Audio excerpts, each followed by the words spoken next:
And now I would like to go with Aamir भाई। So Aamir भाई, आपके लिए सबसे पहला क्वेश्चन है कि आपने माशाल्लाह आप एक जम्मू एंड कश्मीर के बैकवर्ड एरिया से आते हैं, पूंछ से, and आपकी जर्नी भी माशाल्लाह बहुत अच्छी है। मैं सबसे बेसिक क्वेश्चन आपसे पहले सबसे पहले पूछना चाहूँगा कि आप थोड़ा-सा हमारे स्टूडेंट्स को और बच्चों को बताइए कि केट एग्ज़ाम क्या होता है? एंड इसको क्यों देना चाहिए? और इसकी प्रिपरेशन कब से स्टार्ट करना चाहिए और इसमें बिगेस्ट चैलेंजेस आपने क्या फेस किए? अ, देखिए, कैट एग्ज़ाम की जो फुल फॉर्म है वो कॉमन एडमिशन टेस्ट है। सो बेसिकली ये एमबीए और मैनेजमेंट कोर्सेज़ के लिए एग्ज़ाम है। इसके थ्रू आप डिफरेंट कॉलेजेस और बिज़नेस स्कूल जो हैं ईएमएस के लिए आप एलिजिबल हो जाते हो एडमिशन के लिए। तो ये टेस्ट आपका इसके 3 हिस्से होते हैं। एक होता है वीएआरसी जो कि इंग्लिश बेस्ड होता है, आपकी इंग्लिश की स्किल्स आपकी टेस्ट की जाती है। और डीआईएलआर होता है जो आपकी डेटा इंटरप्रिटेशन की आपकी जो स्किल्स है वो टेस्ट की जाती है। और लास्ट होता है क्वांटिटेटिव जो आपकी मैथ की स्किल टेस्ट की जाती है। इसके 3 हिस्से होते हैं ये। तो कैट जो है वो बस एक हिस्सा है एक बिजनेस स्कूल में आने का। और भी बाकी चीजें हैं आपके, जैसे आपका एक स्कोर बनता है, ओवरऑल स्कोर बनता है, आपकी प्रोफाइल बनती है पूरी किसी बिजनेस स्कूल के लिए। उस प्रोफाइल में आपके 10th के मार्क्स का एक नंबर दिया जाता है, उसको एक वेटेज दी जाती है। और 12th के मार्क्स की आपकी वेटेज दी जाती है, आपके अंडर के मार्क्स की वेटेज दी जाती है। और अगर आप दूसरे जेंडर के, फॉर एग्जांपल फीमेल जेंडर के, आप उसके आपको मार्क्स मिलते हैं। और साथ में आपकी ओवरऑल प्रोफाइल, आपका वर्क एक्स कितना, आपका कितना साल का एक्सपीरियंस है, उसका भी आपको एक रेटिंग दी जाती है। तो ये 5-6 रेटिंग्स आपकी मिलके एक ओवरऑल नंबर बनता है जिसके बेसिस पे आपको एडमिशन मिलती है किसी भी बिजनेस स्कूल में, अगर आपको टॉप टॉप बिजनेस स्कूल में जाना है। तो लेकिन क्या होता है, कई जगह आपको कैट के अगर आपके फॉर एग्जांपल 90% आ रहे हैं या 85% आ रहे हैं थोड़ा कम रेंज में, तो आप दूसरे प्राइवेट बिजनेस स्कूल के लिए भी आपको कॉल्स वगैरह आना स्टार्ट हो जाती है। तो लेकिन अगर आपको टॉप स्कूल को, अगर आपने टॉप बिजनेस स्कूल को अगर टारगेट करना है, उसके लिए आपको 99 परसेंटाइल प्लस टारगेट करना है, अगर आप जनरल कैटेगरी के स्टूडेंट हैं। अगर आपके पास दूसरी कैटेगरी है जैसे ओबीसी है, एससी एसटी है, तो थोड़ा कम रेंज में जैसे 95 प्लस परसेंटाइल में भी आपको एडमिशन मिल सकती है। तो ये आपका टेस्ट होता है। और दूसरा सवाल, कितने महीने तैयारी करनी है, जो कि वेरिएबल है, मतलब डिपेंड करता है person to person. For example, जैसे मैंने आपको ये 3 स्किल बताई, इसमें जो क्वांटिटेटिव है, जो मैथ का स्किल है, और डीआईएलआर जो डेटा इंटरप्रिटेशन का स्किल है, इसमें इंजीनियर्स अच्छा परफॉर्म करते हैं बिकॉज उनके ऑलरेडी मैथ स्किल्स डेवलप हो जाते हैं ड्यूरिंग देयर अंडरग्रेड। बट जो इंग्लिश का वीआरसी का जो टेस्ट होता है, उसमें थोड़ा नॉन इंजीनियर ज्यादा अच्छा परफॉर्म करते हैं, जो जिन्होंने ह्यूमैनिटीज सब्जेक्ट लिए हुए, जिनको थोड़ा इंग्लिश पढ़ने की शुरू उसमें वो स्कोर अच्छा परफॉर्म करते हैं। पर डिपेंड करता है आप किस लेवल पे हैं। तो जी। मेरी रिकमेंडेशन ये है, आप शुरू में जैसे मॉक टेस्ट होते हैं, जो असल कैट एग्जाम होता है उसका मॉक एक होता है, वो आप दें। उसमें अपने आप को एनालाइज करें, आपके कितने मार्क्स आ रहे हैं, आपके कितना परसेंटाइल आ रहा है। उसमें आपको जज सो परसेंटाइल ऐसे जज किया जाता है कि आप बाकी स्टूडेंट्स के अकॉर्डिंग कहाँ पे लाई करते हैं। फॉर एग्जाम्पल, आपका 100 परसेंटाइल है, इसका मतलब ये नहीं कि आपने 100 में से 100 क्वेश्चन सही कर दिए। इसका मतलब ये है कि आप आपके जो अगर 100 स्टूडेंट्स हैं उसमें से आप टॉप 1 पे हो, ये परसेंटाइल होता है। तो अगर आप 99 परसेंटाइल पे हो, उसका मतलब ये है कि आप 99% बच्चों से आपके मार्क्स ज्यादा हैं, ये आपका परसेंटाइल होता है। तो इस बेसिस पे आपका वो एग्जाम दिया जाता है। तो आप मॉक अगर देंगे, आपको बाकी स्टूडेंट्स के अकॉर्डिंग आपको रिलेटिव ग्रेडिंग होगी, जिसके अकॉर्डिंग आपको पता चलेगा आप कहाँ पे लाई करते हो, उसके हिसाब से आपने तैयारी करनी स्टार्ट करनी है। तो इंजीनियर्स के लिए थोड़ा कम होता है, जैसे फॉर एग्जांपल वो लोग 3-4 महीने में प्रिपरेशन अपनी कर लेते हैं। नॉन इंजीनियर्स को थोड़ा टाइम लगता है, लेकिन अगर आपका एनालिटिक्स स्किल्स, आपका चीज़ों को ऐसे आपकी चीज़ों को किस नज़रिए से देखते हो, फॉर एग्जांपल आपके पास अगर कोई प्रॉब्लम आती है, आपको कुछ किस तरीके से आपको उसको सॉल्व करते हो, ये आपकी एबिलिटी अगर अच्छी है, तो आप उसमें जल्दी प्रिपेयर कर लोगे। मेरे लिए ये मुझे 4 से 5 महीने लग गए थे इसमें। बट कई लोग इसमें साल भी लेते हैं, कई लोग इसमें ड्रॉप भी करते हैं। जिनका पहले टाइम पे नहीं निकलता, वो ड्रॉप करके 1-2 साल कैप देते हैं, जिनको इतना एमबीए करने का या आईएम जाने का बहुत ज़्यादा शौक होता है। तो जी। डिपेंड करता है पर्सन टू पर्सन। बहुत शुक्रिया आमिर भाई। इसी के साथ मैं ऑडियंस को बताता चलूं कि आमिर भाई ने माशाल्लाह सिर्फ 4 महीने की मेहनत में अपना केट का एग्ज़ाम क्लियर कर लिया था, और इंडिया का top 1 management and business school IIM Ahmedabad, मतलब इंडिया में पहली बात तो आईआईएम आईआईएम्स अपने आप में टॉप पे रहते हैं, उसमें भी एक टॉप 1 पे आईआईएम अहमदाबाद आता है। तो माशाल्लाह भाई का उसके अंदर, और ऐसा नहीं कि सिर्फ एक ही जगह से इनको इंटरव्यू कॉल आया था, सारे आईआईएम जम्मू से, इंदौर से, और जितने भी बेस्ट आईआईएम से, बेंगलोर हुआ अपना, सब जगह से भाई को इंटरव्यू कॉल आया और माशाल्लाह इन्होंने आईआईएम अहमदाबाद चूज़ किया। बहुत शुक्रिया आमिर भाई। मैं आपसे एक और बहुत बेसिक और बिल्कुल एक प्रोसेस अंडरस्टैंडिंग क्वेश्चन पूछना चाहूँगा। अगर कोई स्टूडेंट ने अभी 10th या 12th अपना क्लियर या कंप्लीट किया हुआ है, एंड उसके परसेंटेज अच्छे हैं, नहीं हैं, वो अलग चीज़ है। लेकिन वो केट की प्रिपरेशन करना चाहता है, उसको इंटरेस्ट है, तो आप उसके लिए बेस्ट रोड मैप शेयर कीजिए, कैसे प्रिपरेशन स्टार्ट करना है, कोचिंग्स वगैरह अगर हैं तो कहाँ से ले सकता है वो? एक पूरा स्ट्रक्चर रोड मैप शेयर कीजिए। देखिए 2 तरीके हैं। पहले तो मैं बोलूँगा कि आपकी तैयारी 10th से स्टार्ट नहीं होनी चाहिए। अगर आपने मैनेजमेंट में जाना है, अगर आपकी पहले से पता है आपकी तैयारी 8th क्लास से स्टार्ट हो जानी चाहिए, बिकॉज़ आपके कई लोग बोलते हैं आपके 10th के स्कोर मैटर नहीं करते, आपके 12th के स्कोर मैटर नहीं करते, बट ये ऐसा बिल्कुल नहीं है। आपके 10th के ग्रेड का, जैसे मैंने बोला, एक वेटेज दिया जाता है कैट का जब आप बनाते हैं। तो आपकी तैयारी 8th क्लास से स्टार्ट हो जानी चाहिए। आपको 10th में 90% प्लस की कोशिश करनी है, 12th में 90% प्लस की कोशिश करनी है, उसके हिसाब से आपका अच्छा वो ग्रेड पॉइंट बन वेटेज जाएगा। बनेंगे। लेकिन फॉर एग्जांपल आपके अच्छे ग्रेड नहीं आते किसी चीज़ में, तो उस चीज़ को रिकवर करने के लिए आपको दूसरी चीज़ में अच्छा करना पड़ेगा। फॉर एग्जांपल आपके 10th-12th में 80% है या 70% है, तो उस चीज़ के लिए आपको फिर वर्क एक्स लेना पड़ेगा। आपको आपको अंडरग्रेड जिस मर्ज़ी फ़ील्ड में करें, और फिर आपको वर्क जी, एक्स लेना पड़ेगा। 2-3 साल उसका वेटेज बनेगा, फिर आपको कैट में भी बहुत अच्छा परफ़ॉर्म करना पड़ेगा, ताकि आपकी 10th-12th के मार्क्स जो हैं रिकवर हो जाएँ एक टाइप से। बट मेरे हिसाब से रोड मैप यही रहेगा। अगर आपको मैनेजमेंट फील्ड में आना है, तो मैं आपको इंजीनियरिंग तो रिकमेंड नहीं करूंगा, बिकॉज एक तो पहली बात है कि इंजीनियरिंग में बहुत ज्यादा कंपटीशन है। तो आप अगर जी, कैट देंगे, बहुत ज्यादा इंजीनियर्स उसमें कैट देते हैं, तो आपकी जो ग्रेडिंग होगी वो आपकी इंजीनियरिंग के हिसाब से होगी, वो आपकी कॉमर्स और ह्यूमैनिटीज के हिसाब से नहीं होगी। आपको बाकी इंजीनियरिंग के हिसाब से आपको ग्रेड किया जाएगा, ना कि आपको कॉमर्स के हिसाब से किया जाएगा, ना कि आपको जो भी है बाकी ह्यूमैनिटीज के हिसाब से। तो engineering is not the best, but ठीक है। अगर 10th 12th में तो choose a different background. For example जैसे शाहिद भाई ने बताया था, आप कॉमर्स कर सकते हैं। कॉमर्स के काफी स्टूडेंट आईएम ज्वाइन करते हैं, सीए काफी आईएम ज्वाइन करते हैं। तो इस हिसाब से अगर आप ये फील्ड परस्यू कर रहे हैं, जैसे कॉमर्स हो गया, ह्यूमैनिटीज हो गए, बी कॉम ऑनर्स हो गया आपका, बीए की कोई कोई भी फील्ड करते हैं, तो उसमें आप शुरू से एक माइंडसेट बना के रखें कि आपको मैथ्स अच्छा होना चाहिए, आपके नंबर्स पे आपका दिमाग होना चाहिए, और आपको चीजें सिर्फ ऊपर ऊपर से नहीं दिखनी चाहिए, आपको डेप्थ पता होनी चाहिए चीजों की। जैसे कोई चीज है तो ये क्यों है। तो आपको वो जब माइंडसेट आपका डेवलप हो जाएगा, तो आप रेडी हैं आईएम ज्वाइन करने के लिए। फिर आपने फोकस करना है अपने कैट पे। और कैट, जैसे मैंने बताया, सिर्फ एक पार्ट है इसका। जितने स्टूडेंट्स आईएम ज्वाइन करते हैं, जिनका मेरा जिनके साथ भी मेरी बात होती है, उनके कभी कैट की उनसे डिस्कशन नहीं होती, उनके कैट के बियॉन्ड डिस्कशन होती है। उन्होंने क्या अचीव किया लाइफ में, उन्होंने कैसे चीजें जिंदगी में की हैं, और ये चीजें कैट से हट के हैं। जो चीज मैटर करती है, आप अगर आईएम ज्वाइन करते हो, तो इन चीजों पे आपकी बात होती है। आपको एक क्लासरूम डिस्कशन होती है, उसमें आपको पार्टिसिपेट करना पड़ता है। जो क्वेश्चन टीचर पूछता है उस पर प्रॉपर आधा घंटे की डिस्कशन होती है, और हर बच्चा उसमें पार्टिसिपेट करता है, और हर बच्चा अपने एक व्यू रखता है उसमें।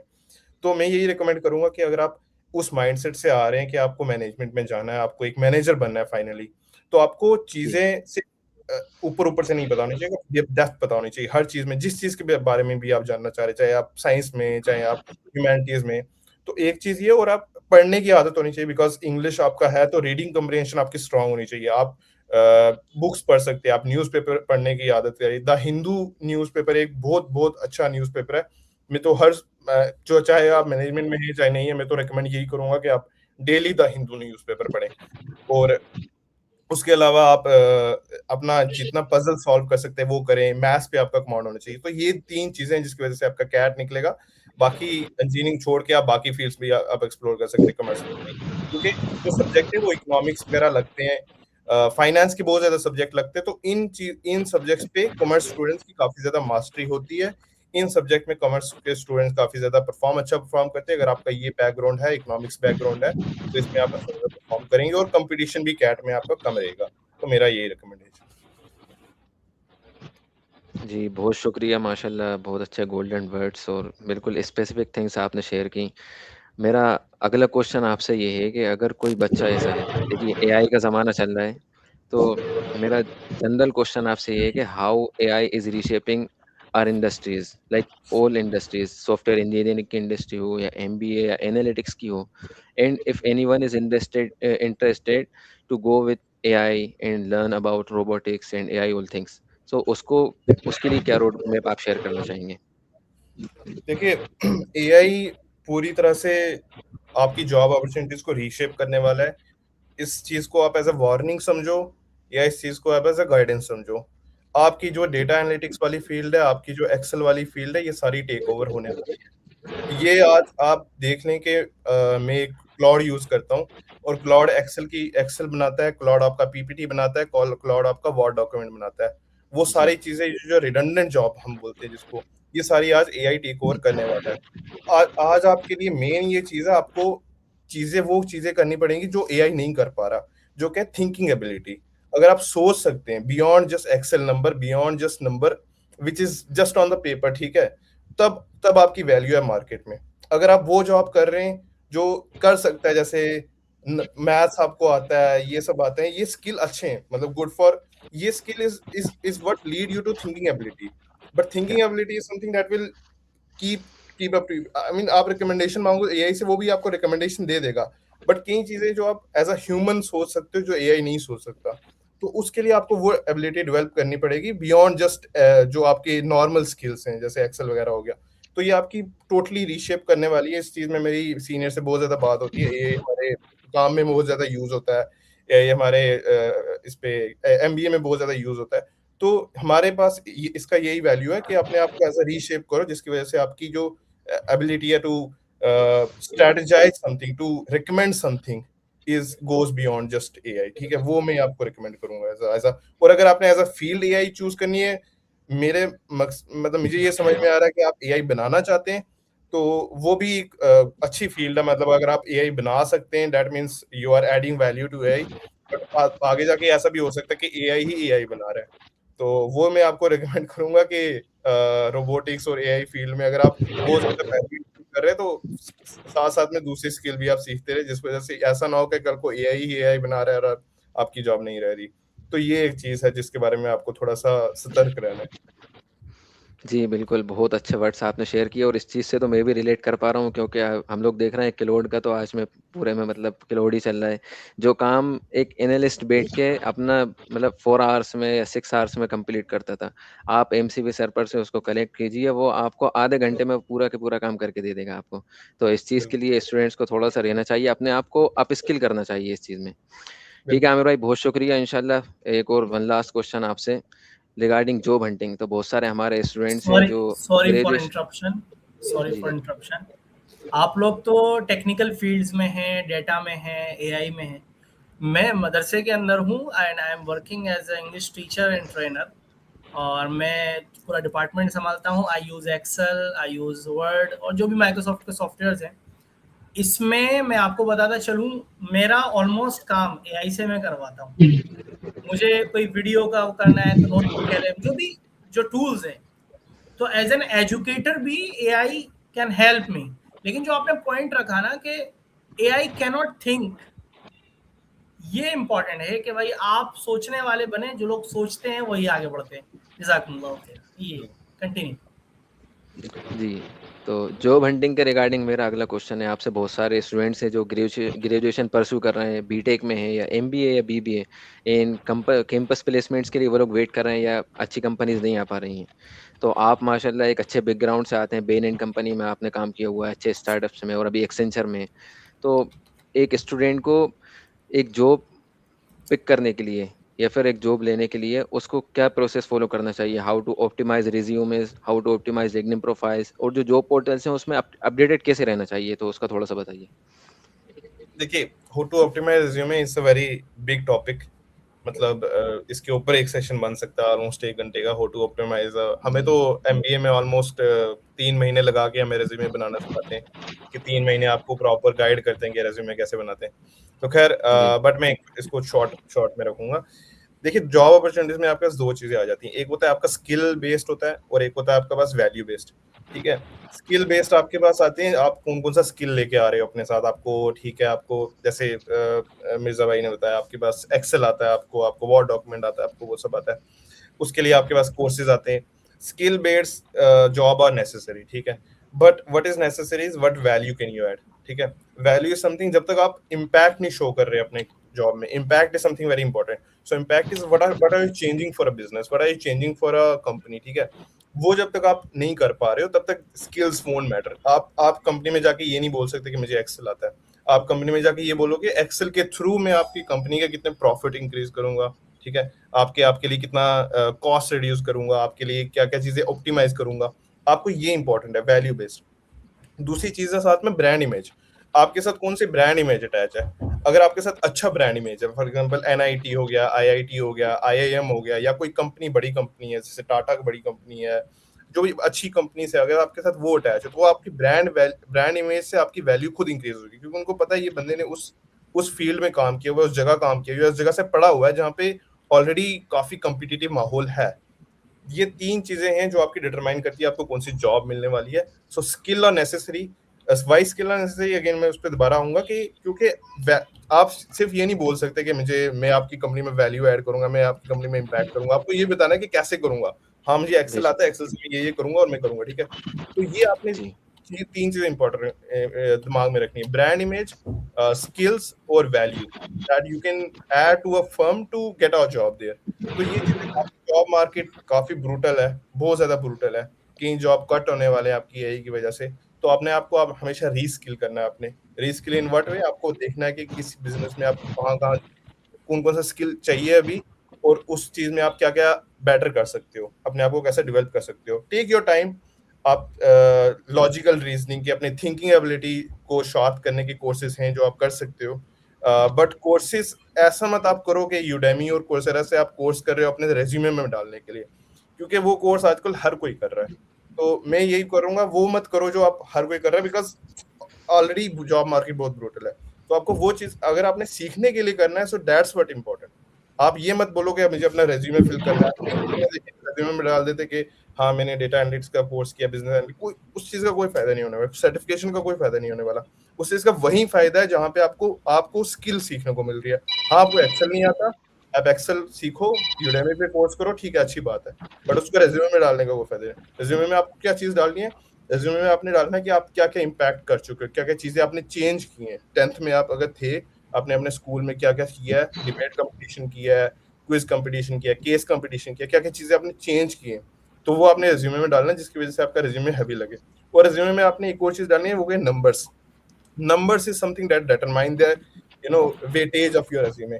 नंबर्स क्या यस। है, कितने कितने परसेंट आपने कोई चीज चेंज किया, कितने $1 million का आपने प्रोजेक्ट किया, अगर आप ऑलरेडी वर्कएक्स में हो, ठीक है। अगर शो आप नहीं हो, इम्पैक्ट इन योर वर्क। हाँ हाँ, अगर आप अंडर ग्रेड में हो तो आपने ये चीज डालनी है कि आपके कितने ग्रेड आए, आप कितने टॉप परसेंटाइल में हो। नंबर्स जो हैं वो सामने दिख जाते हैं, उनको आप रेज्यूमे में बोल्ड करो। एक चीज होती है टॉप लोडिंग और front loading. So top loading होती है आपकी बेस्ट चीज आपके टॉप पे आनी चाहिए, और उसको हमेशा लेफ्ट साइड पे रखो, उसको फ्रंट लोडिंग बोलते हैं। तो ताकि कोई कोई बंदा आपके लास्ट से रेज्यूमे पढ़ता है, कोई बंदा आपके सिर्फ स्टार्ट से रेज्यूमे पढ़ता है। तो अगर स्टार्ट में आपके रेज्यूमे में अच्छी हैवी चीज लिखी हुई है, लेफ्ट साइड और स्टार्ट में आपकी हैवी चीज लिखी हुई है, तो वही बंदे की नजर में आएगी। तो अपनी जो सबसे, अगर आपका वर्क एक्स आपका हाईलाइट करना चाहते हो, आपका वर्क एक्स अच्छा है, तो टॉप पे और उसको राइट लेफ्ट पे रखो। और आपका कोई सबसे, जैसे वॉलंटियरिंग है, ये सब चीजें हैं, कोई कोर्स आपने किया, उसको सबसे नीचे रखो। तो this is how you build a resume, this is how you highlight a resume. और एक और सॉफ्टवेयर आता है जिसका एटीएस है, उससे आजकल रेज्यूमे शॉर्टलिस्ट होते हैं। तो अपना जी, रेज्यूमे आप एटीएस वेबसाइट पर डाल के उसको एनालाइज करो, कहाँ कहाँ पे गलतियां हैं, क्योंकि जितनी कंपनीज है वो सारी एटीएस यूज करने वाली हैं। तो आपका रेज्यूमे कोई बैठ के नहीं देखने वाला 10 मिनट लगा के। तो अपना अपना जो रेज्यूमे होगा वो आपका एटीएस के अकॉर्डिंग होना चाहिए। तो एटीएस की जाके अपना रेज्यूमे टेस्ट करो, कहाँ कहाँ पे उसको गलतियां, क्या क्या चेंज कर सकते हो, तो वो आप कर सकते हो अपने रेज्यूमे के लिए। तो ये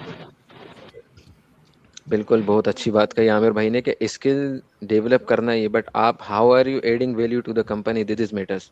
मतलब आप अपार्ट फ्रॉम द क्राउड, क्योंकि जॉब मार्केट में आप अकेले नहीं हैं, बहुत कंपटीशन है, सारे लोग सेम प्रिपरेशन कर रहे हैं, सारे लोग सेम कोर्सेज कर रहे हैं, लेकिन आप डिफरेंट क्या कर रहे हैं, ये आपको यहाँ से यहाँ पहुँचा देता है। सबसे पहली चीज़। और दूसरी चीज़ रिज्यूमे ऑप्टिमाइजेशन के लिए, क्योंकि आमिर भाई ने बोला कि एक टॉप पे जो चीज़ आपकी जो हाईलाइट जो टॉप, आपको करना लोअर है और उसको फ्रंट। टॉप रखना है और लेफ्ट साइड में रखना है। और उसके लिए उसके पीछे ह्यूमन साइकोलॉजी, कि इंसान जब भी पढ़ना स्टार्ट करता है तो वो लेफ्ट टू राइट पढ़ता है। तो इसलिए अगर आपकी कोई चीज़ ऐसी है जो आप हाईलाइट करना चाहते हैं जिससे वो इम्प्रेस हो सकता है सामने वाला, जो आपका रिक्रूटर है वो इम्प्रेस हो सकता है, तो उसको हमेशा टॉप पे रखिए। बहुत अच्छी बात है। एक और चीज़ आमिर भाई, एक क्वेश्चन हमारी ऑडियंस की तरफ से आ रहा है। कोई स्टूडेंट ऐसा है जिसने अभी 10th या 12th कंप्लीट कर ली है, एंड क्योंकि केट हर बच्चा नहीं कर सकता आप जानते हैं, तो उसको एमबीए चूज करने के लिए या बीबीए चूज करने के लिए कौन सी प्रोसेस फॉलो करना चाहिए, एंड उसके अंदर क्या बेस्ट स्पेशलाइजेशन हैं और कॉलेजेस कौन से बेस्ट हैं, मतलब अपार्ट फ्रॉम आईएमएम। यार बीबीए तो मुझे नहीं पता, मैंने बीबीए किया नहीं, बट एमबीए की मैं बात कर सकता हूँ। खैर, तो जी एमबीए का ऐसा है कि एमबीए के top colleges apart from IIMs और एफएमएस, जिसमें अगेन कैट के थ्रू होती है, but there are other exams also. For example XAT है, जिसका फुल एक्सएटी है, तो वो एक्सएलआरआई जमशेदपुर के लिए एग्जाम है, वो भी काफी अच्छा कॉलेज है। जी स्नैप आता है हमारे पास, सिम्बियोसिस इंस्टीट्यूट का। उसके बाद हमारे पास महाराष्ट्र का एक एग्जाम होता है जो कि जेबीआईएमएस में एडमिशन होती है, जमनालाल बजाज इंस्टीट्यूट है उसका नाम। और उसके बाद आपके पास स्नैप होता है, सिम्बियोसिस का होता है। ये 5-6 एग्जाम है जो आप दे सकते हो। वो भी कम्पिटिटिव रहते हैं, बिल्कुल उसका कुछ नहीं है। मैंने वो एग्जाम नहीं दिया क्योंकि मुझे काफी सर्टन था कि मुझे आईआईएम ही जाना है, तो मैंने वो एग्जाम नहीं दिए, बट वो भी काफी कम्पिटिटिव रहते हैं। और रही बात बाकी कॉलेजेस से एमबीए करने की, वो मैं रिकमेंड नहीं करूंगा, क्योंकि ऑलरेडी जो टॉप के लोग हैं उनको भी ये चिंता है कि एआई से वो जॉब उनकी शायद आने वाले टाइम में रिडंडेंट हो जाएगी। और छोटे जो प्राइवेट बिजनेस कॉलेज हैं, वो बस आपका मेरे ख्याल से पैसा लेने के चक्रों में रहेंगे हमेशा, कि आप फीस भर दें तो हम आपको बस एमबीए डिग्री दे दें। उनके साथ आपको ना ब्रांड इमेज मिलेगी, उनके साथ ना आपको वैल्यू ऐड होगी, ना ही आपके जॉब अपॉर्चुनिटीज क्रिएट होगी। जैसे गलगोटिया यूनिवर्सिटी, मतलब कुछ ऐसी यूनिवर्सिटीज हैं जिनका चलो मैं नाम नहीं लूंगा, बट ठीक है, ऐसी यूनिवर्सिटीज हैं जहाँ पे आपको डिग्री दे देंगे, बट उनका एवरेज पैकेज 5 लाख हो जाएगा या 4 लाख हो जाएगा। अगर एवरेज पैकेज इतना कम है तो आप देख लीजिए कितना टॉप पैकेज कितना होगा। तो खैर, ये यूनिवर्सिटीज आपको ना ब्रांड इमेज कुछ नहीं देंगी। मान लो आपको जॉब नहीं मिलती प्लेसमेंट के थ्रू, आपको बाहर जी जॉब अप्लाई करनी पड़ती है, तो आप क्या बोलेंगे, आपके साथ कौन सा ब्रांड इमेज है? तो इसलिए मैं तो यही बोलूंगा, अगर आपने एमबीए करना है तो अच्छे ब्रांड इमेज के साथ करो, अच्छे अच्छे इंस्टीट्यूशन के साथ करो, तो थोड़ा टाइम लेके करो, 1-2 साल लगा के करो, वर्क एक्सपीरियंस लेके करो। बट मेरी रिकमेंडेशन यही है कि आपको टॉप कॉलेजेस टारगेट करना चाहिए। लेकिन हाँ, कैट के अलावा जैसे जैट हो गया, स्नैप हो गया, और 2-3 एग्जाम और हैं, जैसे महाराष्ट्र का है, ये 2-3 एग्जाम आप दे सकते हो। इंटरनेट पे आपको ये इन्फॉर्मेशन मिल जाएगी, और इसके थ्रू भी आप बाकी कॉलेजेस में जा सकते हैं। जी साद भाई, ओ सॉरी आमिर भाई, एक मतलब एक क्वेश्चन है मेरा, काउंटर क्वेश्चन इस पे आपके जवाब पे, क्योंकि हमारे यहाँ ऐसा होता है कि थोड़ा सा बैकवर्ड एरिया है, अच्छे कोचिंग्स नहीं है, कोचिंग अच्छा गाइडेंस नहीं है। तो कोई बच्चा जैसे भोपाल के हमारे किसी कॉलेज से एमबीए कर लेता है या बीबीए कर लेता है, तो क्या कोई स्पेसिफिक स्पेशलाइजेशन, या फिर इंदौर से अगर कोई करना चाहे, मान लीजिए केट नहीं दे रहा, लेकिन वो कोई ऐसी स्पेसिफिक स्पेशलाइजेशन है जो आप हाईलाइट कर सकते हैं, जो बच्चा चूज कर सकता है फॉर कंसिडरिंग फ्यूचर, मतलब फ्यूचर में जिसका स्कोप ज्यादा है। वैसे जो आईएम से उनमें स्पेशलाइजेशन होती नहीं है, मतलब it is straight up just MBA. But जैसे मैंने सुना है, जैसे मार्केटिंग में होता है, फाइनेंस में होता है, ये दो अच्छी स्पेशलाइजेशन जहाँ पे एमबीए आप कर सकते हो। मार्केटिंग में ऐसा है क्योंकि आप किसी फर्म की आप मार्केटिंग स्ट्रेटजी आप बना रहे हो, मतलब उनको कैसे अपने प्रोडक्ट्स को पोजीशन करना है in the to the consumers, to the market, ठीक है। वो आप स्ट्रेटजी में अगर आप पार्टिसिपेट कर रहे हो, दैट इज समथिंग। उसमें अगेन आपकी थिंकिंग एबिलिटी आपकी स्ट्रांग होनी चाहिए अगेन, क्योंकि आप अगर स्ट्रेटजी बना रहे हो तो ऐसा ना हो कि वो स्ट्रेटजी आपकी चैट जीपीटी या ये क्लॉड भी बना सके। ऐसी स्ट्रेटजी होनी चाहिए जो ह्यूमन स्ट्रेटजी हो, ठीक है। दूसरा है कि अगर आप ऐसी जगह से आप कर रहे हो, जो फाइनेंस अगर आप कर रहे हो, फाइनेंस के बाद आपके पास अपॉर्चुनिटी खुल जाती है, जैसे कई फर्म्स हैं, फॉर एग्जांपल केपीएमजी हो गया या पीडब्ल्यूसी हो गया, ईवाई हो गया, ये ऐसी फर्म्स हैं जो प्रेफर करती हैं फाइनेंस वाली। बट उसके बाद आपको एक बात है, आपको मेहनत बहुत ज्यादा करनी पड़ेगी, बिकॉज क्योंकि आपका कॉलेज जैसे लोकल भोपाल का कॉलेज है, आपको शुरू में छोटे ब्रांड्स के साथ एसोसिएट करके उनके साथ काम करना पड़ेगा, फिर आस्ता आस्ता हायरार्की में आप बढ़ते रहोगे, प्रमोशन लेते रहोगे, एक अच्छी पोजीशन में जाओगे, तब आप जाके स्विच कर पाओगे अच्छे ब्रांड के साथ। तो ऐसा नहीं है कि आप नहीं कर सकते, बट मेहनत बहुत ज्यादा, टाइम बहुत लगेगा आपका। तो वो एक चीज है जो मैं हाईलाइट करना चाहता हूँ। जी, बिल्कुल, बहुत अच्छी बात कही आपने और मैं तो इस यहाँ पे इस चीज़ को मेंशन करना चाहूँगा कि भाई नॉर्मल जगह से मतलब ओवरऑल आमिर भाई का कहना ये है कि आप कहीं नॉर्मल जगह पे या फिर नॉर्मल कॉलेजेस पे मेहनत मत कीजिए, क्योंकि आप थोड़ा-सा हार्ड वर्क कीजिए, अच्छे जो कॉम्पिटिटिव एग्ज़ाम्स हैं उनको अटेम्प्ट कीजिए because success is something like as we discuss success is not a comfortable procedure it's a very uncomfortable thing to attempt. तो थोड़ी-सी आपको मेहनत करना पड़ेगी लेकिन इंशाल्लाह वो मकाम हासिल करेंगे। तो बहुत शुक्रिया आमिर भाई, आपने अपना गाइडेंस और अपना एक्सपीरियंस हमारे ऑडियंस के साथ और हम सबके साथ शेयर किया। माशाल्लाह बहुत गोल्डन वर्ड्स और इम्पैक्टफुल सेशन रहा आपके साथ। बहुत शुक्रिया।